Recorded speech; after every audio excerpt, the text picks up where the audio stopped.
Assalamualaikum warahmatullahi wabarakatuh. Aga kareba silosureng Bepom. Gimana nih kabarnya hari ini? Semoga selalu sehat dan bahagia.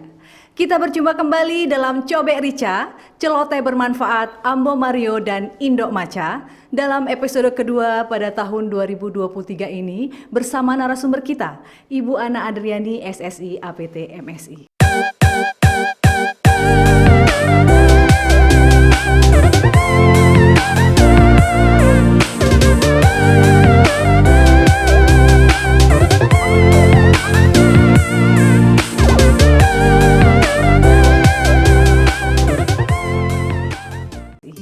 Selamat pagi Bu Ana. Pagi Bu Atsuko.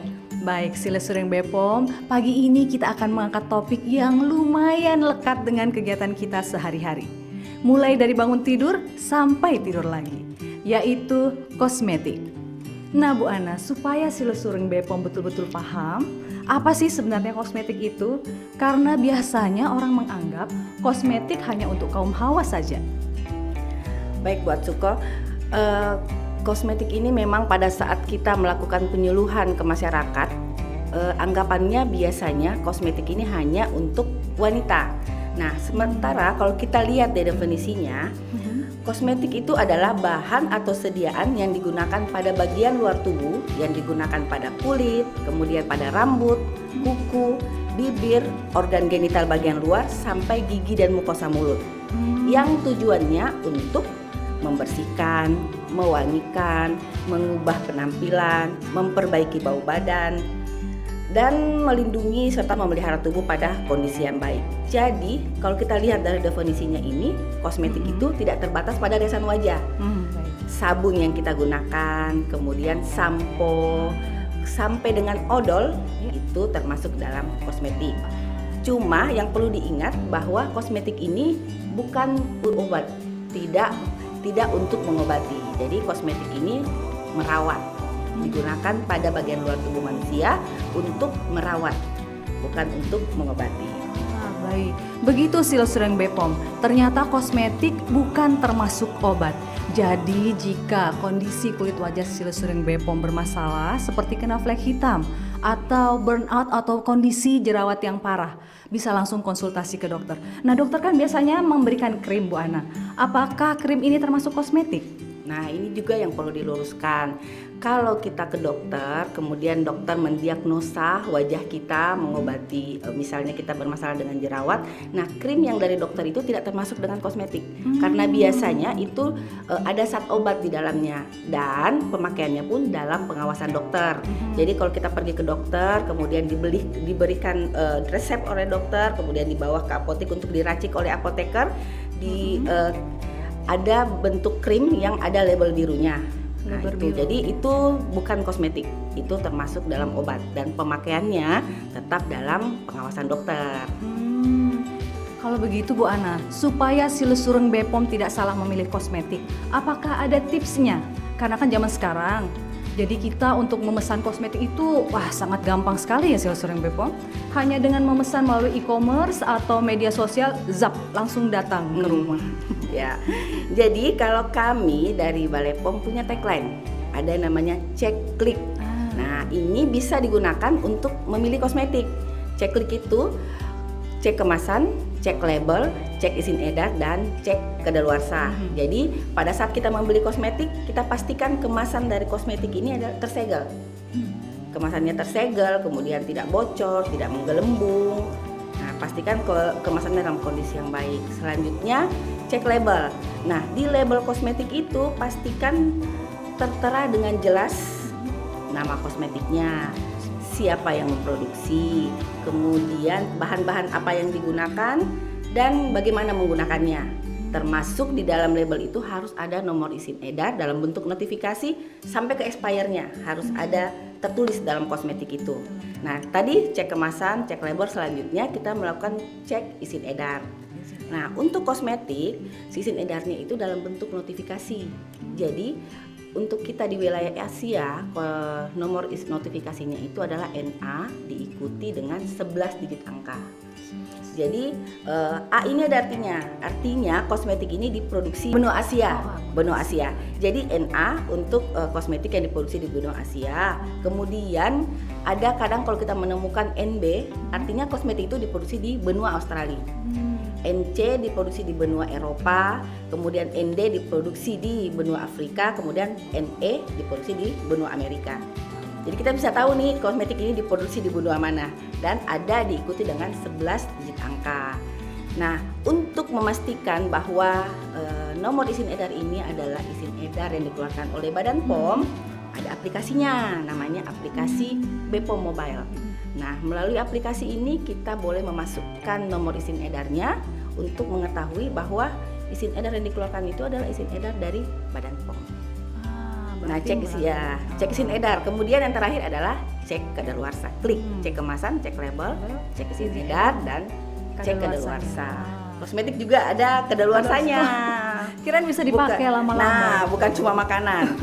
Yang perlu diperhatikan untuk kadaluarsa kosmetik ini, ada kadaluarsa untuk kosmetik yang belum dibuka. Kemudian ada juga kadaluarsa untuk kosmetik yang sudah kita buka. Ada tuh kodenya di kemasannya bentuk tube yang terbuka penutupnya. Nah, di situ biasanya tertera 24M, 18M. Itu artinya kosmetik ini walaupun memang kadaluarsanya masih jauh, tapi ketika kita sudah membukanya, kalau tertulis 18M berarti 18 bulan setelah kita buka, berarti kosmetik ini sudah tidak layak untuk kita gunakan, sudah tidak bisa. Jadi itu kadaluarsa untuk yang telah kita buka. Walaupun expirednya masih jauh. Jadi itu juga yang perlu diperhatikan. Oh baik Bu. Berarti kosmetik ini cukup istimewa loh Silosereng BPOM. Kenapa? Karena expired date-nya harus betul-betul kita cermati.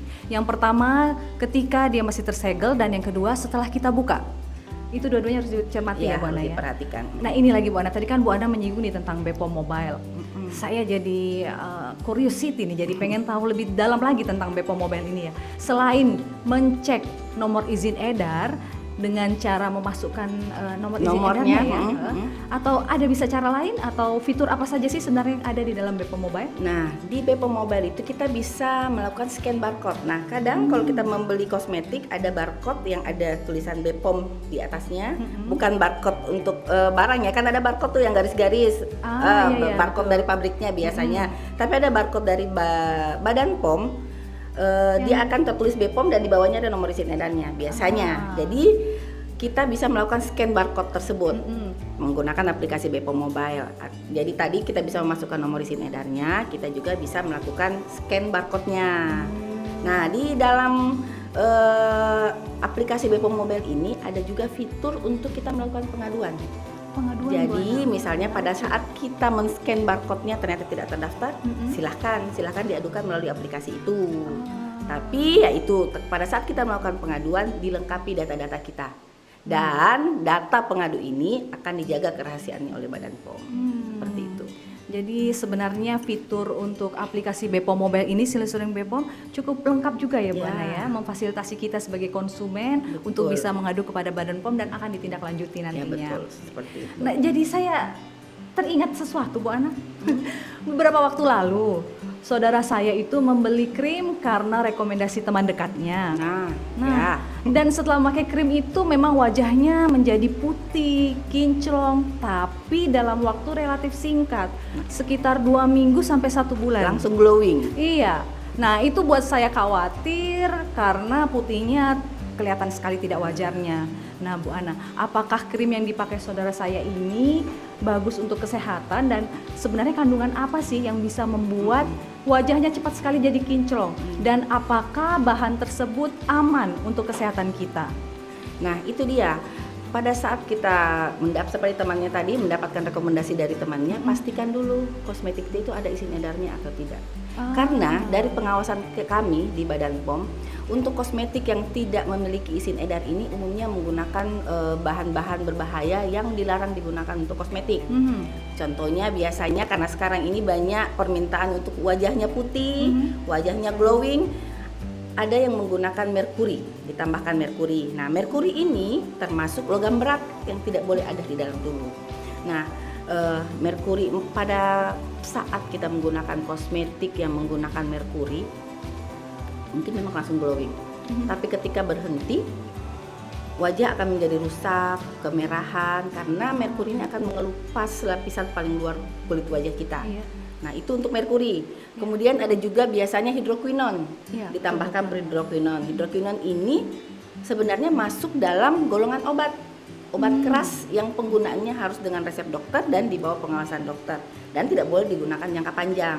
Makanya harus dalam pengawasan dokter. Tapi ya biasanya karena permintaannya banyak, kosmetik-kosmetik yang inginnya putih, ada orang-orang yang tidak bertanggung jawab di luar sana menambahkan hidroquinon.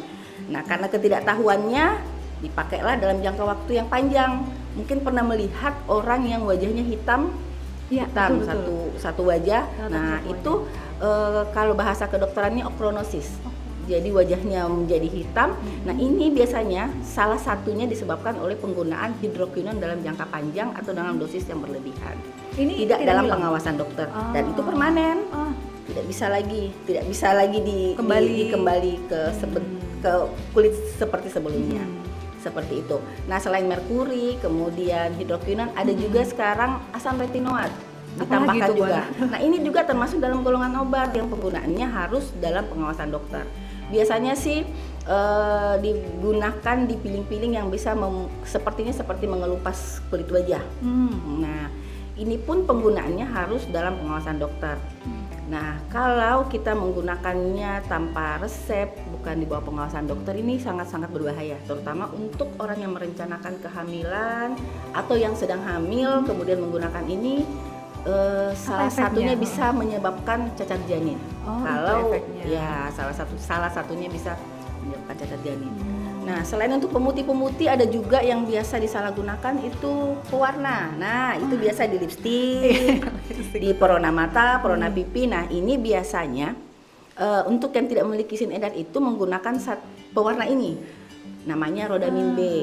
Nah, Rhodamin B ini adalah zat warna yang biasa digunakan di tekstil, di kertas, untuk pewarna kertas, pewarna tekstil.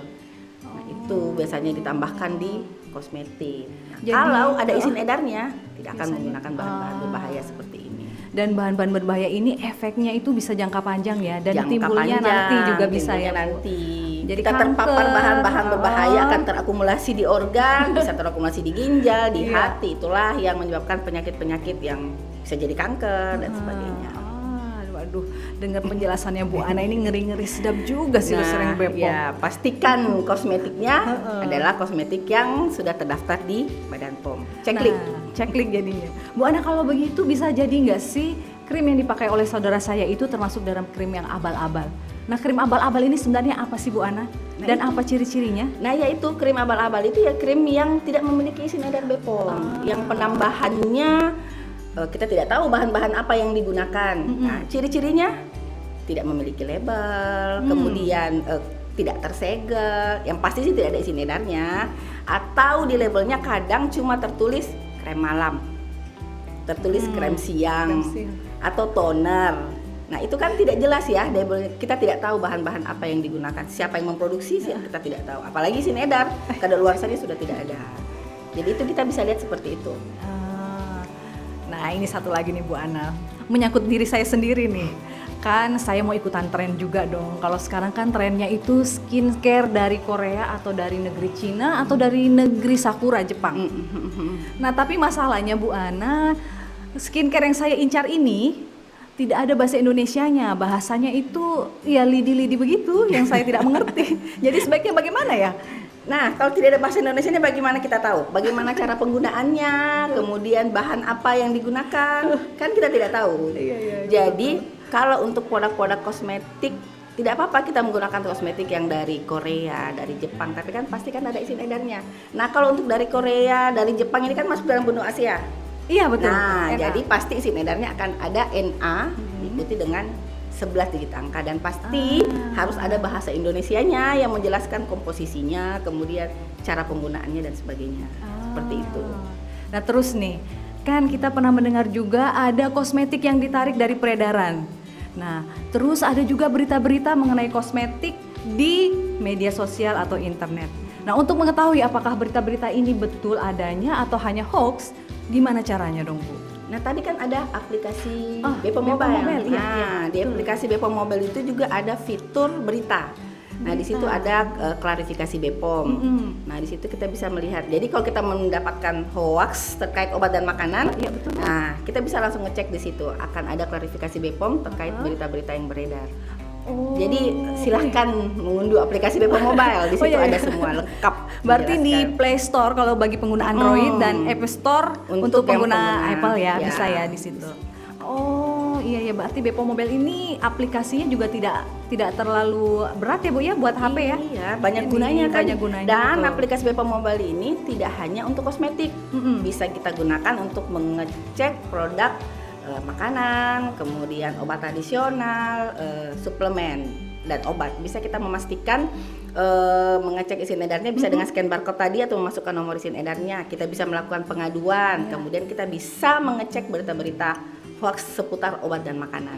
Wah, segera silaturahmi Bepom untuk mengunduh aplikasi Bepom Mobile. Silaturahmi Bepom tadi kita sudah mendengar mengenai kegunaan dari Bepom Mobile dan fitur-fiturnya yang lumayan lengkap. Nah Bu Ana, sekarang jika silaturahmi Bepom khususnya yang ada di Provinsi Sulawesi Selatan ingin mengadukan atau ingin bertanya seputar informasi obat dan makanan, harus kemana nih Bu Ana? Nah, untuk pengaduan atau permintaan informasi terkait obat dan makanan bisa melalui kontak center ke Halo Bepom 15533 atau ke WhatsApp pelayanan publik 0852 105 kali 533. Dapat juga melalui akun sosial media kita di Instagram bepom.makassar atau di FB. FB-nya itu bepom.mks. Bisa juga untuk melihat informasi terkait obat makanan bisa dilihat di YouTube kami. Kami juga punya YouTube yaitu BBPOM Makassar. Oh baik Bu Ana, silaturahmi Bepom. Bisa datang langsung juga sepertinya. Oh, betul, Bisa datang betul. langsung ke unit pelayanan publik kami di Jalan Bajik Binasa nomor 2 Cendrawasih Makassar. Oh baik, silaturahmi Bepom. Itu tadi penjelasan mengenai kosmetik. Bagaimana caranya kita memilih produk kosmetik yang aman dan tips dan triknya supaya kita tidak termakan berita hoax mengenai kosmetik. Nah Bu Ana, terima kasih sekali atas informasi yang diberikan mengenai kosmetik dan tips bagaimana memilih atau menggunakan kosmetik yang aman. Silaturahmi Bepom, ingat, jangan percaya kata orang, kata dia, kata teman, katanya, pastikan kata Bepom. Baik Bu Ana, terima kasih banyak atas informasinya sekali lagi dan silaturahmi Bepom, jangan lupa saksikan Coba